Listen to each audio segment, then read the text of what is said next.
Every Wednesday morning at this time, we turn our attention to Ottawa. We just had an extensive conversation with one of our local mayors. She said it's like a regular civics education when we have so much coverage of local issues, which is something that we make as part of our mandate here on the station. But the goings-on in Ottawa, while we're not there, we do have friends there. Our friends at the Blacklocks Reporter, the only reporter-owned and operated newsroom covering our nation's capital. Online, blacklocks.ca. I recommend the subscription, maybe a nice Christmas gift for yourself. The managing editor at the Blacklocks Reporter is Tom Korski, who joins us for these weekly conversations. Tom, good morning. Morning, Mike. I need to ask about our debt ceiling because I've long been worried about the level of debt we carry, the size of the deficit, the fiscal guardrails that do not seem to exist anymore. We are actually increasing our debt ceiling in this country? For no apparent reason, which is upsetting the budget office and senators and MPs in the know. A lot of people don't accept that we do have a debt ceiling. It's under the Borrow Authority Act. What does it mean? It means it's the cap that Cabinet can borrow to without having to go back to Parliament and explain themselves. And this Cabinet has increased the debt ceiling by over $1 trillion in 5 years. That's on the level. And they, in their most recent budget documents, want to increase it again by 20% to over $2.5 trillion, the value of the entire GDP of the entire country for a whole year. And MPs, senators, and the budget office said, wait a minute. Where are you getting that math? Why would you want to increase the debt ceiling to 20%? The value is about $470 billion, almost $500 billion. And they can't get a straight answer from the Department of Finance. There's a lot of questions about this. You are absolutely correct, Mike. There have been many people look at the finances, very knowledgeable people, but any taxpayer knows this. And they're just berserk. They haven't balanced a budget in 18 years. And these deficits are just absolutely staggering. They're far in excess of anything outside of pandemic times, going all the way back to Confederation. It's really something. What does money even mean anymore, Tom? Exactly. I mean, when you look at this $2.5 trillion debt ceiling that they want to borrow to, that means that the kids are going to be paying the interest on those bonds literally for the rest of their working lives, 40 years from today. Young ratepayers are still going to be paying the interest on those bonds, and something magic happens every 1st of January. We're just coming up. New Year's, it's always an exciting time, especially for the bondholders, because guess what? They're the first in line every year to get their money.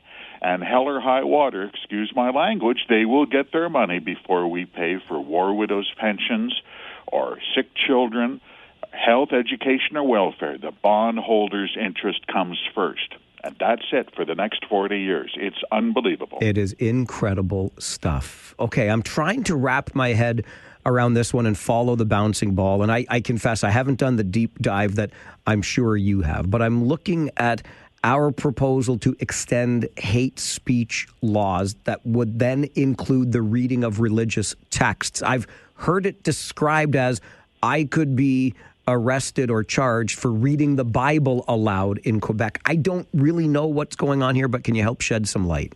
Happy to. It's bill number C9. It's the swastika ban bill is the shorthand for it. It was prompted by protests, especially in the major cities, Montreal and Toronto, outside synagogues and Jewish kindergartens. And the bill says two things. Number one, you can no longer wave a swastika in public as an expression of hate, and you can no longer obstruct access to a cultural institution, a church, temple, synagogue, as an expression of hate. Included in that bill, while it was stuck in the Justice Committee, the Bloc Québécois proposed an amendment that said we would like to, and they've been on this for 3 years now, we'd like to repeal a section of the criminal code that exempts from prosecution for hate speech any public utterance that is from a religious text. They had a very specific reason for proposing that amendment, Mike. It goes back to an ugly incident 3 years ago in Montreal. in which a local Muslim activist had a megaphone in the street, and they organized a Death to Jews rally. And the Muslim activist, under the guise of reading a Quran prayer, wished death to rain down on Jews. He was quoted, "Oh, destroy the Zionist aggressors, Allah. Destroy the enemies of the people of Gaza. Slay them one by one." Well, Quebec MPs said that's outrageous. They couldn't get a prosecution. They want to remove the exemption. Now, there have been opponents who have looked at this and said, can you go after Bible readings under the guise of using this law that was intended for Muslims? There is some dispute on that, Mike. I personally don't think, I've never heard any Christian leader organize with a megaphone in the street to rain death down on heretics. Never came up in my experience. But this bill is now, as you mentioned, an object of some controversy. Attorney General wants to talk to faith leaders. What's the bottom line? The bill is going nowhere. And that's probably a good thing. Well, they have a problem with public disorder, and you imply a relevant point. The criminal code is a big law, and there's a lot of elements and clauses for public disorder. Do we really need new laws to deal with public disorder, or could you just send out the chief of police to do his job? Thank you, Mr. Korski, as always. Okay, before I let you go, I was traveling last week, so I didn't get a chance to talk to you about this. But while I was away, I guess Michael Maw has gone away too. From the Conservative Party, crossing the floor to the Liberals. One seat now, Tom, shy are the Liberals of a majority. Was this maybe the plan for Mark Carney, the Prime Minister, all along, just to recruit the seats he needed to have a majority? I don't think it's much of a plan, and they will need at least a couple more to get a working majority, because one still cuts it pretty short. I think what it does mean, Mike, is the likelihood of an election in 2026 is just went up. Because there's, frankly, the Parliament today is just as it was a year ago. They're getting on each other's nerves. Parliament is log-jammed. There's complete gridlock. No one's really in charge, and they're spending way too much money. And when this happens, that you can see in 2026, you will reach a point where they say, everybody needs to get a new mandate. Whatever happened here, you watch in the cabinet trying to, like mice chewing through a cinder block to try through connivance to get the majority they couldn't get from the voters. Good luck with that.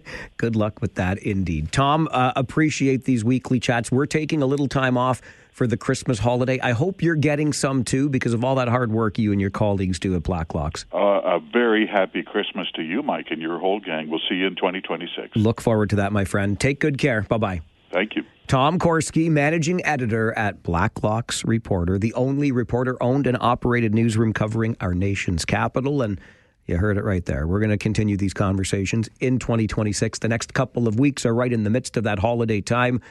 Tom deserves the break. And maybe we do too, because I've heard from several of you, you love and hate this segment at the same time because it gives you really illuminating information about the goings-on in Ottawa, but they tend to frustrate you, those goings-on, from time to time. But that's why Blacklocks does the work that it does, and that's why we bring you Tom Korski on the show every Wednesday morning at 10.